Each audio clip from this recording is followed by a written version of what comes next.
오늘 본문은 나사로 그 죽음 사건, 예수님께서 이제 나사로의 죽었던 베다니를 방문하시고, 오늘 본문은 주로 그 예수님과 그 마르다하고 이제 대화 내용을 주로 담고 있고, 저희가 이제 읽지 않았지만 28절 이후는 이제 마리아 사건 나오고, 이제 나사로가 이제 살아나는 사건이 소개가 되고 있습니다. 그게 이제 44절까지 소개가 되고 있고, 그건 저희가 이제 다음 주에 볼 거고, 오늘 몇 가지 그 중요한 포인트를 한번 살펴보려고 하고요. 그 유명한 나는 부활이고 생명이다 라는 이제 말씀을 예수님께서 하셨는데, 왜 이제 이 말씀을 하셨는지에 대한 내용들 한번 같이 살펴보도록 할 겁니다. 일단 여러분 18절 한번 봐보세요. 저희가 17절 지난번 봤고, 무덤에 있은 지 이미 나흘이 됐어요. 기억나실 겁니다. 3일까지는 육체가 이제 죽어는 이제 영혼이 그 육체 위에 떠돌아다니고, 혹시 3일 안에 다시 요 영혼이 죽은 육체 위에 들어가서 다시 살아날 가능성이 있다고 믿었다. 지난주 설명드린 겁니다. 그래서 그 당시 사람들은 3일간 시체를 이렇게 이제 방치하는 일들이 있었고, 관습적으로. 그리고 4일째 되는 날은 이제 완전히 사람의 육체가 더 이상 소생하지 못하는 완전한 죽음. 결국 주님이 일하시는 건 어떻게 보면 우리의 완전한 죽음, 그 이후에 주님이 일하십니다라고 제가 이제 지난주에 마무리했고, 그리고 나서 18절 보시면 한 가지 이제 베다니는 예루살렘에서 가깝기가 오리쯤 된다고 얘기합니다. 우리나라 오리는 제가 알기로는 2km 맞죠? 2km라는데 정확하게 이제 그 오리는 아니고요. 그러니까 헬라어 성경에 보면 이제 시보 스타디온이라고 이제 설명이 되어 있는데, 그게 어느 정도 되냐면 거의 한 3km쯤 돼요. 그러니까 정확하게 말하면 한 2.8, 2.9km 정도, 3km 정도 되는 겁니다. 근데 여러분 기억나시겠지만, 일단 베다니하고 예루살렘 거리가 멀지 않습니다. 그죠? 지금 얘기하는 3km 생각하면 뭐 지금하고 그때하고 이제 지리적인 이제 뭐 지형에 이제 문제도 있지만, 뭐 성인 남성이 걸어가시면 넉넉 잡아 뭐 한 2시간 안 걸리지 않겠어요? 그죠? 1시간 반? 그 정도? 1시간? 1시간 반? 그러니까 다른 곳에 주님이 계시다가 지금 베다니로 왔어요. 예루살렘에서 가까운 3km가 좀 안 되는 베다니로 오셨단 말이에요. 그냥 지금 주님이 이렇게 움직였습니다. 동선을 소개하는 게 아니에요. 여러분 말씀한 대로 지금 베다니하고 예루살렘은 되게 가까워요. 3km가 안 되는데, 지금 우리 앞에 기억나실 겁니다. 예수님께서 지금 어디에서 막 돌을 맞을 뻔한 경험을 하셨습니까? 기억이 안 나세요? 우리가 한지 오래돼서, 우리 10장이세요. 우리 앞에 한번 보세요. 몇 절 보시죠? 10장 31절 가보세요. 눈 오세요. 유대인들이 다시 돌을 들어 치려 하거늘 얘기하세요. 그리고 나서 39절 보세요. 그들이 다시 예수를 잡고자 하였으나 그 손에서 벗어나 나가신다 얘기해요. 지금 예수님께서 여기 예루살렘이에요. 예루살렘에서 지금 뭘 겪으세요, 여러분? 아주 위험한 순간을 지금 겪으세요. 그리고 이제 다른 지역으로 이동하신 거예요. 그리고 이동하신 그 지역에서 지금 다시 나사로의 죽음 때문에 베다니, 예루살렘과 되게 근접한 3km가 채 안 되는 이 베다니로 다시 오신 거예요. 말씀한 대로 이 장면은 단순히 예수님의 동선을 그려내고 있는 게 아니에요. 자, 이렇게 질문 드려볼까요? 여러분 같으시면 오시겠습니까? 저 같으면 되게 조심스러울 것 같아요. 예루살렘하고 멀지 않다. 예루살렘에서 주님이 어떻게 보면 돌로 맞을 뻔한 아주 큰 위기를 경험하셨다. 근데 그분이 다시 베다니, 나사로 때문에 다시 베다니로 오셨다. 예루살렘에서 멀지 않은 베다니로 오셨다. 즉 이 얘기는 뭐 하는 줄 아세요? 십장하고 연결시켜 보세요. 예수님은 어떤 분인가에 대한 얘기를 사실상 이 장면 그냥 툭 지나가면서 건드리지만, 예수님은 이런 분이야 라는 얘기를 하고 싶어 하죠. 어떤 분입니까?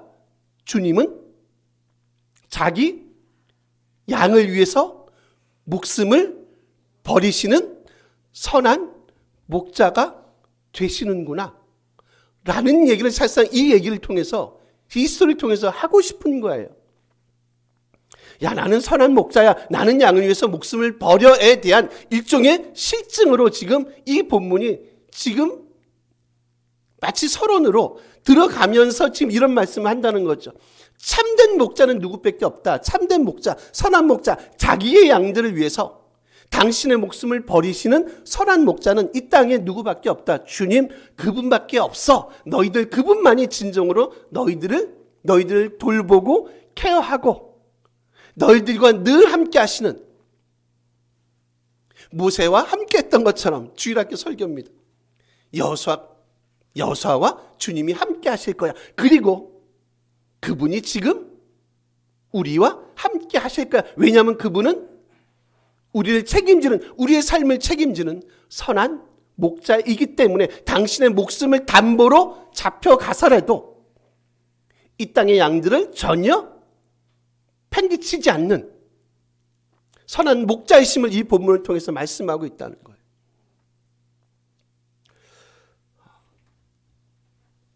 그 2025년 소위 말하는 사람들이 말하는 그 세계적인 석학이라는 분이 인터뷰하는 내용을 잠깐 봤거든요. 그분들이 이런 얘기를 합니다. 2025년 어떤 시대로 당신들은 진단합니까? 그러니까 그분들 하는 얘기가 아마 2025년은 아마 되게 무질서한 시대가 될 거다. 내지는 불확실성, 내지는 불안정성의 시대가 될 거다라고 얘기해요. 여러 가지 경제적인 것, 정치적인 것, 저희가 진짜 일단 우리나라만 봐도 피부로 많이 느끼시죠. 그리고 되게 이제 대부분 그러죠. 되게 피로감을 많이 느낀다. 그 두 진영에서 싸우는 걸 저희가 압니다. 한쪽은 뭐 하세요? 안 됩니다. 막 피로해요. 그죠? 꽤 오래됐습니다. 되게 무질서하고 되게 불안정하고 불확실한 시대를 보니까 진짜 우리가 살아가고 있는, 그러면 이런 시대를 살아가고 있는 우리가 여러분 누구에게 참된 우리의 소망과 우리의 삶을 내어 맡길 수 있겠어요, 여러분? 이 땅에 믿을 사람이 많이 없어요. 그죠? 여러분과 가까운 지인 되시는 분들도, 여러분이 그렇게 믿었던 분들도 사실상 결정적일 때 가보면 그분들이 오히려 우리를 배신하고 때로는 우리가 그들을 배신하고 하지 않나요? 여러분, 저는 그걸 이렇게 봐요. 이 땅이 어쩔 수 없는 한계다. 이 땅이 어쩔 수 없는 한계를 우리가 어떻게 보면 매일매일 경험하면서 살아가고 있는 것 같아요. 아까 말씀드렸던 그 소위 말하는 세계적인 석학이란 분들이 말했던 그거, 무질서의 시대, 내지는 불확실한 시대, 불안정한 시대를 우리가 살아가고 있는 거 아니에요. 그럼 이 시대에 있어서 그러면 진정으로 우리 삶은 안정적으로 질서의 세계로 인도하시고 우리를 돌보시는 분은 누군가? 오늘 본문을 같이 한번 저희가 연결시켜 보면 우리를 버리지 않고 우리를 선한 길로 인도하시고 푸른 초장으로 인도하시는 바로 선한 목자이신 주님, 그분 한 분밖에 없지 않겠습니까? 에 대한 말씀을 오늘 본문을 통해서 우리에게 말씀하고 있는 것은 아닌가.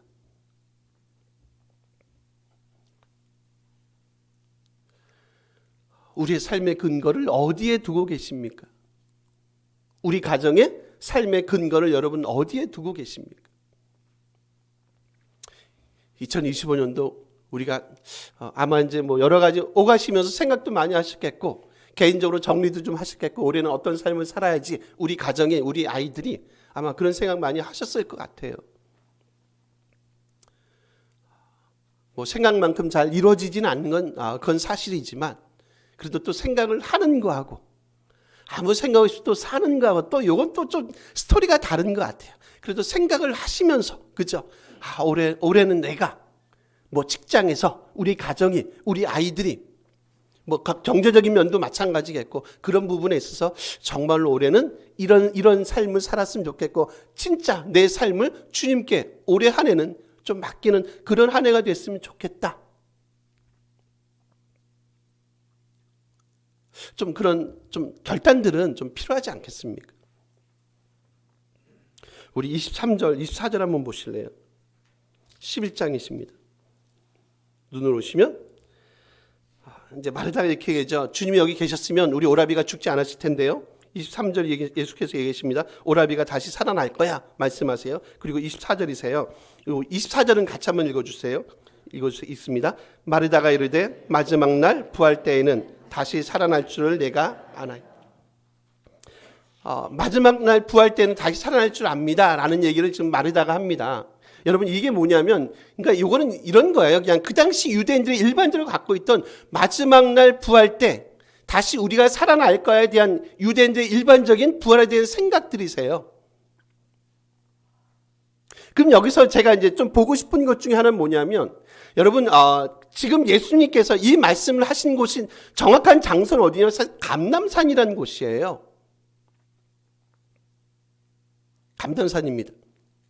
그리고 나서요. 이걸 머릿속에 두세요. 두시고 나서 한 번만 더요. 25절 아시는 얘기지만 한번 같이 읽고 제가 설명을 다시 드려볼게요. 25절이세요. 읽습니다. 예수께서 이르시되 나는 부활이요 생명이니 나를 믿는 자는 죽어도 살겠고 6절까지요. 무릇 살아서 나를 믿는 자는 영원히 죽지 아니하리니 이것을 내가 믿느냐. 지금 말씀한 대로 마지막 날 부활은 우리가 살아납니다. 이건 유대인들이 일반적으로 갖고 있는 부활에 대한 일반적인 생각입니다. 마지막 종말이 우리가 다시 살아나죠. 그래서 지금 이런 생각을 지금 마르다가 표현을 한 거고요. 말씀한 대로 예수께서 이런 말씀을 하신 곳은 감람산이에요.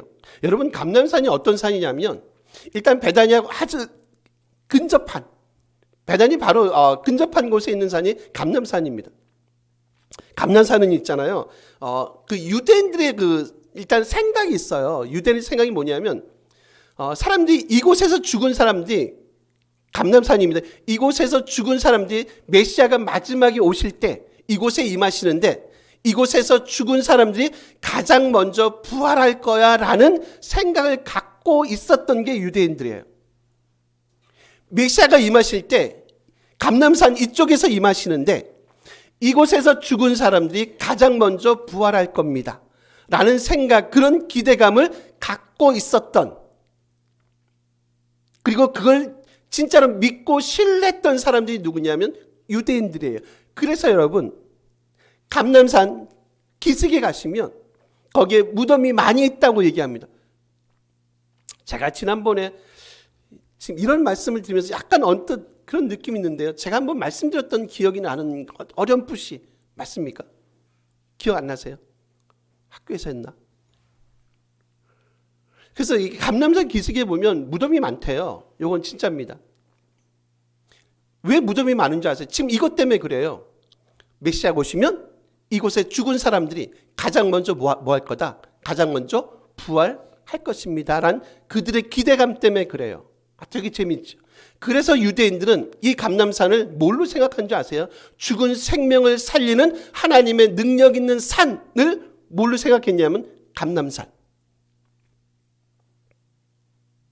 죽은 생명을 살리는 하나님의 능력이 있는 산이 무슨 산이냐? 감람산입니다. 지금 예수께서 이런 말씀하신다고 얘기했어요. 나는 부활이고 생명이다. 지금 여러분 어떤 생각이 드십니까? 유대인들이 기대했던 죽은 생명을 살리는 하나님의 능력의 산을 몰라? 감람산이다. 근데 지금 예수께서 감람산에서 무슨 말씀을, 나는 부활이고 생명인데 나를 믿는 자는 죽지 않아. 영원히 살 거야. 라는 말씀을 선포하고 선언하는 내용은 뭐예요? 뭘 하고 싶은 거예요? 지금 유대인들이 기대했던 영원히 죽지 않는 죽은 생명을 살리는 하나님의 능력 있는 산, 이 기대감을 지금 성취하고 완성하시는 분이 누구란 얘기를, 바로 예수님 당신이심을 지금 마르다 사람들 앞에서 지금 이 얘기를 하고 있다는 거죠.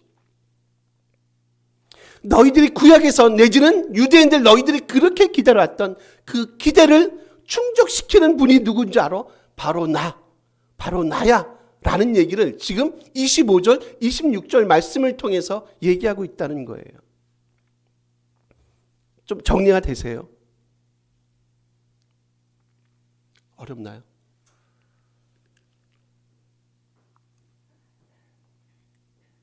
그래서 더 이상 이제 그들이 기대했던 옛 유대적인 관습에 그들의 마음을 조금은 바꾸게 만드세요. 그리고 이제 누구에게로요? 그들의 마음을 주님에게로 향하게 만드세요. 왜냐하면 그들이 그렇게 믿었던 그 믿음과 그 기대를 온전히 성취시키는 분이 누구라는 겁니까? 바로 예수님 당신이라는 거예요. 이제 죽은 생명을 살리는 하나님의 능력 있는 분이 감람산 그것이 아니라 이제 바로 예수님 당신 스스로시여 라는 얘기를 지금 마르다 앞에서 내지는 유대인들 앞에서 지금 이 말씀을 하고 있다는 거예요. 한번 질문 드려볼까요? 여러분, 주님은 우리에게 어떤 분으로 주님은 우리에게 존재하는가에 대한 거예요. 우리의 죽은 생명을 살리는 진정한 하나님의 능력의 소유자신지, 하나님의 아들이신지, 하나님이신지에 대한 진정한 믿음의 고백이 우리 가운데 필요하다는, 그래야지만이 참된 주님에 대한 온전한 이해를 우리가 가질 수 있다는 거예요.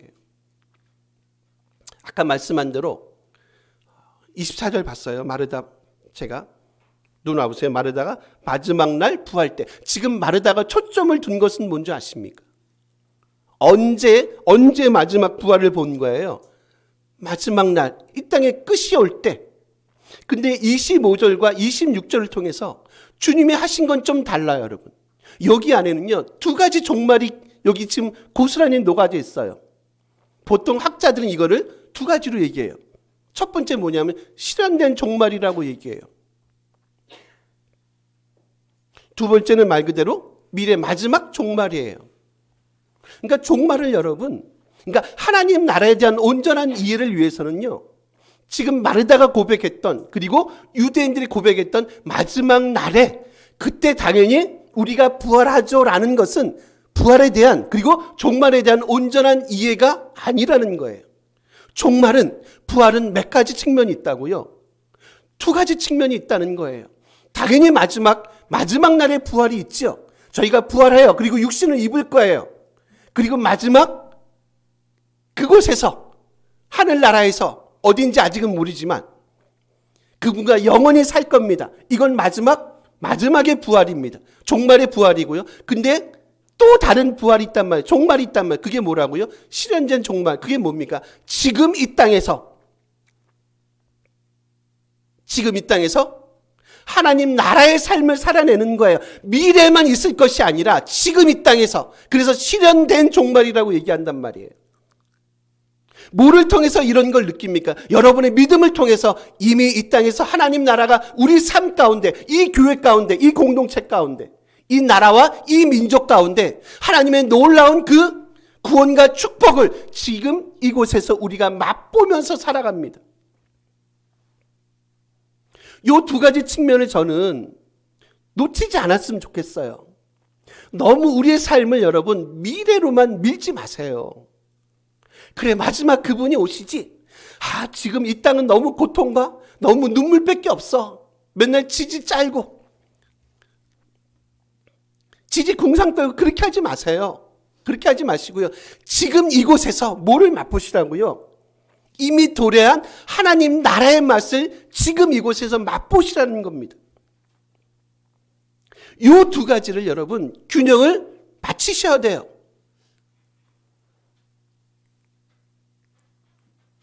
이거는 있잖아요. 우리 삶의 환경하고는, 저는 개인적으로 그럽니다. 우리 삶의 환경하고는 아주 많이 일치하진 않아요. 이거는 믿음의 문제예요. 여러분 잘 아시고, 제가 한 번씩 설교할 때마다 중간중간 그런 말씀하죠. 돈이 많다고 다 행복합니까? 돈이 없다고 다 불행합니까? 돈이 많다고 다 행복한 것 같지 않아요. 저희가 알고 있어요. 그냥 이 땅 살아가는데 적당히만 있으면 돼요. 남한테 돈 빌리지 않고 내가 먹고 싶은 거 먹고. 그게 어렵죠. 그게 쉽진 않지만 한국이 좋은 게, 여러분 이게 아마 TV나 뭐 그런 거, 뭐 뉴스 같은 거 보시면, 제가 알기로는 동남아 같은데, 이제 태국 제가 이제 매년 들어가잖아요. 태국 같은 대학 나오고 1, 2면 교사 많이 세지 않습니다. 물론 물가가 싸겠지만 제가 알기로는 뭐 40만 원, 50만 원, 심지어 뭐 더 어려운 데들은 뭐 한 달 20만 원, 30만 원, 그게 월급인 걸로 알거든요. 그거 갖고 살아내요. 그럼 그분들한테 한번 물어보는 거죠. 심정적으로도 불행합니까? 그렇지는 않거든요. 그냥 자기들 선에서 행복하게 살지 않나요? 저만의 생각입니까? 제가 남아공에 있으면서 느낀 게, 남아공 사람들은 요즘은 모르겠어요. 제 초창기 갔을 때 그래요. 이제 거기는 이제 12월부터 거의 하여튼 극여름이 시작되잖아요. 이제 저희하고 반대니까. 그냥 12월 한 달을 위해서 11개월을 일한다고 해요. 그분들은. 그러니까 1월부터, 예를 들면 1월부터 11월까지는 열심히 일해요. 열심히 일하고 12월 딱 되잖아요. 아니면 뭐 1월 이제 중순 되면 애들 이제 개학하거든요. 12월 방학하다가 1월 중순 되면 개학하는데, 한 달 동안요, 뒤에 캐러반이 있잖아요. 그거 끌고 한 달 내내 놀러 가요. 그냥 캐러반 팍에 딱 갖다 두면 하루 저기 파킹하는데, 그 파킹비가 제가 알기로 한 돈이 1, 2만 원 밖에 안 돼요. 한 달 있어봐야 30만 원, 50만 원이에요. 거기다 딱 두고 그냥 물 나오고 전기 다 나오고 하니까 그냥 의자에 그냥 그늘 아래 앉아서 책 읽고 새소리 들으면서 뷰티풀. 우리는 이해가 안 되죠. 전 그게 너무 좋은 라이프 스타일 같아요. 돈이 엄청이 많아서 그분들이 행복하지 않거든요. 그냥 그 한 달을 즐기면서 살아가요. 그러더라고요. 돈이 많아서 무조건 행복하십니까, 여러분?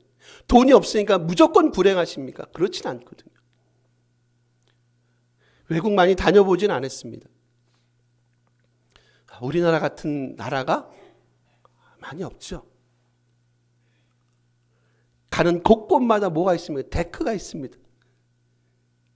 공원이 있어가지고, 그죠? 어떻게 그렇게 잘 만드나 몰라요. 작년에는 없었는데 올해 딱 가니까 데크를 만들어서 또 올레길, 뭐 어쩌고저쩌고 둘레길, 올레길 해가지고 곳곳마다 또 왜 이렇게 다리들은 잘 만들어요? 그죠? 뭐 출렁다리, 파주 거기 아시죠?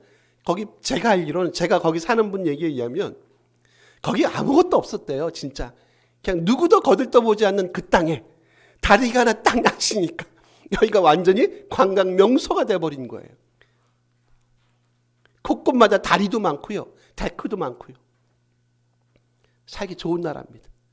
그것만 해결이 잘 되면 그거는 뭔지 알 줄 믿습니다. 너무 좋은 나라, 월급이 많이 적지 않은 나라, 충분히 부부가 맞벌이하면서 이 땅에서 행복한 삶을 살 수 있는 나라, 이 땅에서 실현된 하나님 나라의 그 온전한 모습, 물론 완전하진 않지만 실현된 종말론적인 하나님 나라의 완전한 모습을 이 땅에서 살아가는데 크게 부족하지 않을 수도 있는, 결국 이거는 단순히 가지고 못 가지고 문제가 아니라 저는 그렇게 봅니다. 이건 분명히 믿음의 문제입니다. 우리의 인식의 전환이 필요하고요, 우리의 시선이 바뀌어지는 게 필요합니다. 이 땅에서 지금 이미 이 땅에 도래한 하나님 나라의 맛을 맛보시면서 그 맛을 즐기면서, 그래서 이 땅이 전쟁터가 아니라, 이 땅이 사냥터가 아니라요, 우리의 믿는 사람들의 저는 놀이터가 됐으면 좋겠다. 이 땅을 즐기면서 살아가는 거예요. 쉽진 않을 수 있어요. 끊임없이 그래서 몸부림도 필요하고 긴장도 필요하지만 이 땅이 우리 삶의 처절한 전쟁터, 싸움터가 아니라 이 땅은 주님이 우리에게 허락하신 참된 우리의 놀이를 놀 수 있는 참된 놀이터가 됐으면 좋겠다. 그래서 이 땅에 완벽하진 않지만 하나님 나라의 맛을 보시면서 살아가는 것. 이게 주님이 말씀하시는 내가 부활이고 생명이다에 대한 온전한 이해 아니겠까요? 우리 27절 한번 보실래요? 요건 같이 한번 이것도 마지막 읽어주세요. 읽습니다. 이르되 주여 그러하외다. 주는 그리스도시요 세상에 오시는 하나님의 아들이신 줄 내가 믿나요? 여러분, 이 마르다의 고백이 엄청난 고백인 거 아세요? 이게 약간의 그 변화가 있는 게, 한번 봐보세요. 우리 22절이세요. 앞에 한번 느껴보세요. 22절 눈을 오세요. 맨 뒤쪽이세요. 하나님께 구하시는 것을 22절입니다. 하나님이 주실 줄 아나이다 얘기하죠. 24절이세요. 마르다가 이르되 마지막 내가 다시 살아날 줄을 내가 아나이다 얘기해요. 22절 압니다.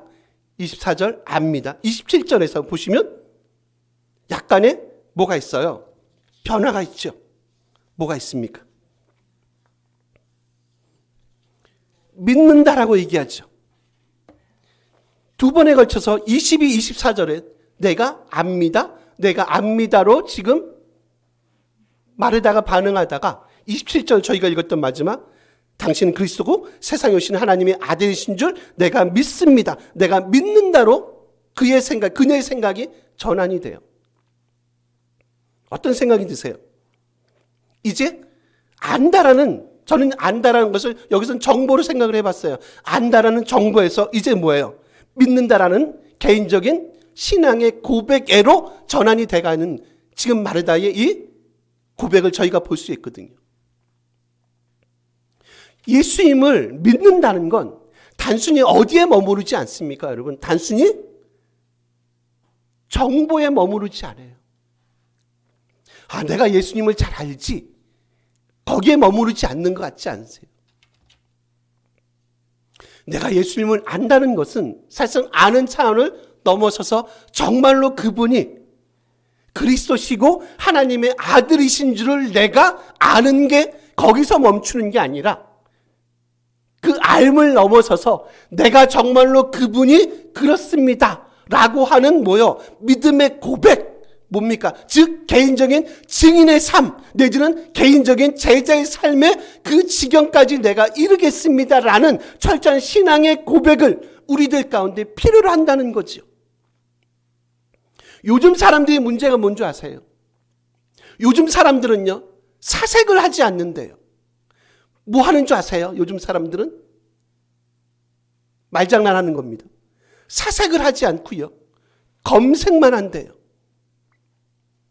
검색을 하니까 많이 알죠. 근데 그 많이 아는 것이 얼마나 우리 삶을 정말로 풍요롭게 만듭니까? 우리 삶이 차고 넘칩니까? 엄청난 그 검색의 양들, 그것들 통해서 우리 삶이 풍성하고 영적으로 부족함이 없는 정말로 좋은 상태에 이르십니까? 제가 한 번씩 얘기하듯이 저는 너무 싫어요. 맛집 몰라도 상관없어요. 기본적으로 입맛이 좋은 사람이라 어디 가도 다 맛있어요. 5,000원짜리 백반을 먹어도 맛있는 사람이에요. 맛집 검색 그거 몰라도 상관없어요. 너무 검색이 많아요. 대신 우리는 뭘 잃어버렸습니까? 사고하지 않아요.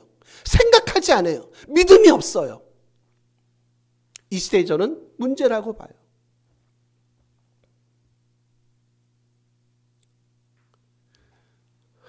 종교인의 모습에서 참된 제자의 모습으로의 온전한 전환을 지금 마르다가 갖고 온 것을 저희가 볼 수 있거든요. 여러분 마지막 하나만 보시고 정리할게요. 우리 마지막 절 가보세요. 어디 마지막 요한복음 이렇게 하시면 20장 가보실래요? 요한복음 마지막 20장이세요. 마지막 절은 아니네요. 21장이 마지막이니까. 요한복음 20장 몇 절 가시냐면 마지막 절 31절이세요. 요건 같이 읽어볼게요. 마지막 있습니다. 20장 31절 요한복음 읽습니다. 오직 이것을 기록함은 하나님의 아들 그리스도심을 믿게 하려 함이요 또 너희로 믿고 그 이름을 힘입어 생명을 얻게 하려 하시. 여러분 20장 31절은 뭐예요? 요한복음을 기록한 목적이세요.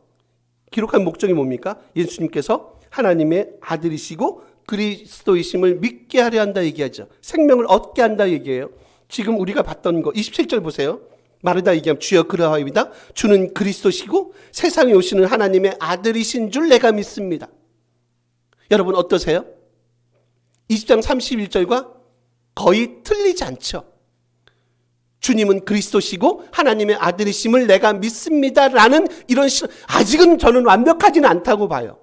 아직은 완벽하지 않지만 그녀가 드디어 눈이 떠지고요. 눈꺼풀이 하나씩 벗겨지는 이 과정을 봐요. 이제 알의 상태에서 정보의 상태에서 단순히 주님을 아는 정보가 아니라 이제 내가 그분을 알아가는 그 믿음의 상태, 온전한 신앙의 고백의 상태로 바뀌어가는 마르다의 모습을 오늘 본문을 통해서 저희가 확인할 수 있어요. 마지막 질문으로 마무리하고 싶습니다. 주님은 저와 여러분에게 어떤 분이신가요? 주님은 부활이시고 생명이신지, 정말 나의 믿음의 대상이신지, 우리는 많이는 알고 있는데, 주님에 대해서, 하나님에 대해서 많이는 알고 있는데, 이런 신앙 고백은 저는 아직까지, 아니요, 저는 이런 신앙의 고백까지, 주님은 그리스도시고 살아계신 하나님의 아들이심을 내가 믿습니다라는 이 마르다의 이 고백에까지 나가는 삶을 살아갑니다 라고 하는 그런 고백들이 우리 평안의 공동체 2025년에 있기를 간절히 기대하고 소원합니다. 이런 한 해가 됐으면 정말로